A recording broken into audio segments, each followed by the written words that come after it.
Prepara el bolsillo porque la Comisión Nacional de Energía anunció que subirán las cuentas de la luz por segunda vez en el año debido al alza en el precio del dólar. Se estima que el incremento sea en torno al 10%. Para hablar del tema nos acompaña Humberto Verdejo, director del Departamento de Ingeniería Eléctrica de la Universidad de Santiago. Humberto, ya un amigo de la casa, digo yo. Así Cuando es. vienen son las malas noticias, pues. No, yo no hablaría de mala noticia. Explícanos por qué se da este fenómeno, esta alza, esta segunda alza del año, pero esta puntualmente de 10% para que la gente entienda en la casa. A ver, la tarifa que pagamos nosotros de electricidad en la casa tiene 3 componentes: generación, transmisión y distribución. Y la que más pesa es la de generación. Y la generación puede pesar un 70% de la cuenta final. En el fondo, si nosotros pagamos 100, 70 es solo por energía. Ahora, el costo de la energía se actualiza 2 veces al año, en enero y julio. Y lo que estamos viviendo nosotros ahora son 2 cosas. Primero, que producto de las licitaciones de suministro por clientes regulados del 2015, los contratos que se firmaron en ese año están pasando a tarifa ahora. Y son centrales caras, es decir, costo de energía muy alto.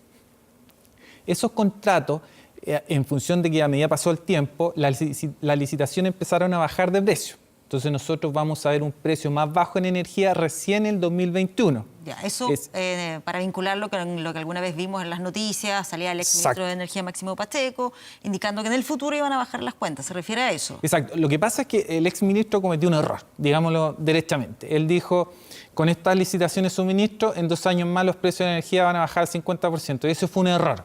Y que no es culpa de este gobierno, tampoco es culpa del gobierno anterior, sino que la información se entregó de manera equivocada. ¿Es un error por la fecha que él daba? Exactamente. O sea, va a ocurrir, pero mucho después. Exacto.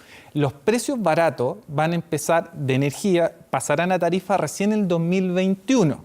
Es decir, el costo de la energía, que es el que pesa más en la tarifa, va a crecer hasta el 2021, baja un poquito el 2021 en torno al 5% y ya el decremento importante es el 2025, donde ya de toda la energía que abastece a los clientes regulados, 35% va a ser parte de energía renovable no convencional. Entonces, por eso es una alza. Esa es una alza la primera que ocurre.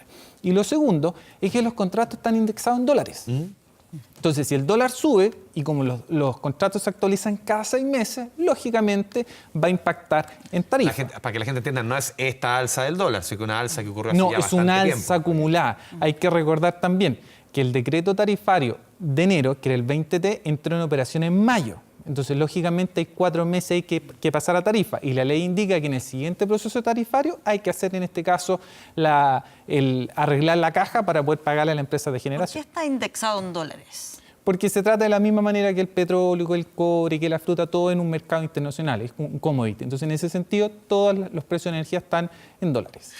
Bueno, esto es un 10% promedio a nivel país, pero si uno va viendo por regiones, la situación va cambiando. Tú nos entregaste hace unas horas justamente los cálculos que, por ejemplo, Arica, 15,7% el alza. En La Serena, 9,9%. En Valparaíso, 8,4%. En Santiago, 10,6%. En Concepción, 7,3%. En Puerto Montt, 12,1% el alza. ¿Por qué será diferente en distintas ciudades? ¿Cuál es la explicación? Porque la tarifa tiene generación, transmisión, distribución. Y lógicamente los contratos con la empresa generadora de la empresa de distribución es por zona. Entonces, en la región metropolitana hay una empresa de distribución, en la zona norte hay otra, y por lo tanto los contratos tienen diferente valor.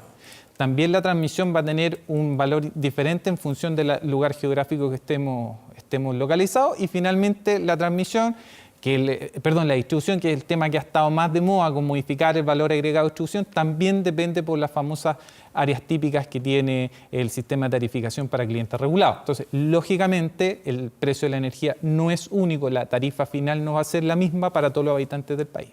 Sí, lo que ha dicho hoy día el gobierno a través del ministro de Hacienda, Felipe Larraín, confirmando el alza, aunque no necesariamente refiriéndose al porcentaje, pero sí confirmando esta alza. Él ha dicho, no es una buena noticia, pero sube porque así está establecido. Más allá de eso, no hay modificaciones o alguna alternativa pensando en que se pudiese establecer algo que no provocara alzas tan elevadas en la cuenta de la luz. Lo peor que podemos hacer de aquí al 2025 es modificar la regulación en función de los contratos para clientes regulados. Porque si hacemos eso, vamos a alterar todo lo que ya está firmado y que tiene alto porcentaje de energía renovable no convencional. Entonces, si nosotros queremos diversificar la matriz hacia energía limpia, no podemos alterar lo que ya está firmado. Ahora, por otro lado, existe una alternativa también de pasar de clientes regulados a libres, que varios alcaldes están impulsando esa estrategia, pero tampoco es adecuada por lo mismo, porque hay contratos de energía que están asegurados y tampoco el sistema nuestro está adaptado para tener tanto cliente libre. Hay que hacerlo en el mediano y largo plazo. Eso, porque hay algunos que lo están explorando. A ver, la norma dice, o la ley dice que si yo tengo un consumo mayor a los 500 kilowatts, puedo ser cliente libre. ¿Y qué significa ser cliente libre? Significa que tengo la posibilidad de negociar mi contrato de suministro con una empresa de generación o de distribución. Los clientes libres son, a ver, una Un minera. mall, una minera. Un mall puede ser cliente libre. Ya. De hecho, nosotros Negocia directamente el precio. negocian directamente el precio con la empresa de distribución o con un generador. De hecho, nosotros como universidad estamos pasando a ser cliente libre. ¿Cuál es el problema? Que los precios de cliente libre hay que renegociarlos cada 4 años.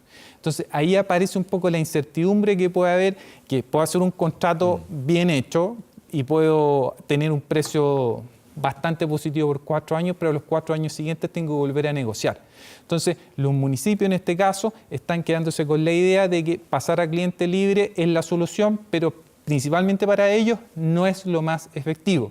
Lo que sí tenemos que reconocer y socializar de que estas alzas no son culpa de este gobierno, no son culpa del gobierno anterior, sino son culpa de la ley que se estableció así para los contratos de suministro de clientes regulados. Y el alza va a ser sostenida hasta el 2021 y ahí empiezan los decrementos. Humberto, para hacer un poquito, en economía siempre se dice la raya para la suma. O sea, de aquí al 2021... vamos a tener que derechamente apretar los dientes, porque van a seguir subiendo las cuentas, quizás no como este año, pero de aquí al 2021 el panorama no van a haber bajas seguramente. En la componente más cara, que es la de la generación, no va a haber decremento. Y lo peor que podemos hacer es introducir incerteza a contratos que ya están comprometidos a largo plazo. Y a partir del 2021, ¿efectivamente se producirán esas bajas si es que no hay ningún cambio en la norma o pueden incidir otro tipo de factores y que alteren ese... Por ejemplo, un dólar que se dispare. Eso es un riesgo, efectivamente, que el dólar crezca mucho, y lo otro más importante es que los decretos tarifarios debiesen salir ojalá en la fecha que corresponde, porque de enero a mayo, donde entró el decreto tarifario de enero, hay 4 meses que no se pasó a tarifa y no se les pagó a los generadores, y eso se va a pasar al decreto tarifario siguiente. Entonces, para evitar que estas alzas, en función de lo que se dejó de pagar por el retraso del decreto tarifario y la variación del dólar, lo más recomendable es tratar de cumplir al pie de la letra con los decretos y la información de tarifa. Humberto, junto con el tema de las alzas de las cuentas de la luz, este año la energía ha sido de los temas, sí. El tema de los medidores, obviamente. ¿Qué te parece? Uno puede leer quizás la estrategia del nuevo ministro de Energía, Juan Carlos Llobet, en cuanto a que esta polémica de los medidores prácticamente se metió en el congelador. O sea, la semana pasada el presidente Enel dio a conocer los valores de compensación. Son 1.000 pesos, es re poco. En 1.000 pesos, y la Comisión Nacional de Energía también lo indicó aquí. Si uno hace raya para la suma, como tú bien dices, esto fue el chaparrón del año. En el fondo, tuvimos un conflicto social, político, económico en función de una medida que apuntaba única y exclusivamente al beneficio de la ciudadanía y que terminó con la salida de una ministra, de un ministro de Estado, y que queda en evidencia la necesidad que existe de poder socializar las políticas públicas. El medidor inteligente... Yo sé que de repente a la gente no le gusta volver a escuchar el tema, pero en el futuro, en la ley larga de distribución que se está discutiendo ahora y que va a comenzar su discusión en marzo en el Parlamento del 2020, contempla la figura del comercializador. ¿Qué significa eso? El multicarrier eléctrico, de la misma manera que está en telecomunicaciones. Pero para tener esa figura necesariamente e imperiosamente tiene que estar en... Pero con el nivel de animadversión de la gente con los medidores, al final esta estrategia quizás de guardarlo en el congelador, en este minuto puede ser... Yo creo que efectivamente apunta en ese sentido. Lo que más le genera ruido al gobierno es el medidor inteligente. Entonces yo apunto en ese sentido que el ministro lo tenga un poquito guardado y que pase el tiempo y se calme la situación. Humberto Verdejo, muchas gracias por esta conversación con Canal 24 Horas. Muchas gracias a ustedes por la invitación.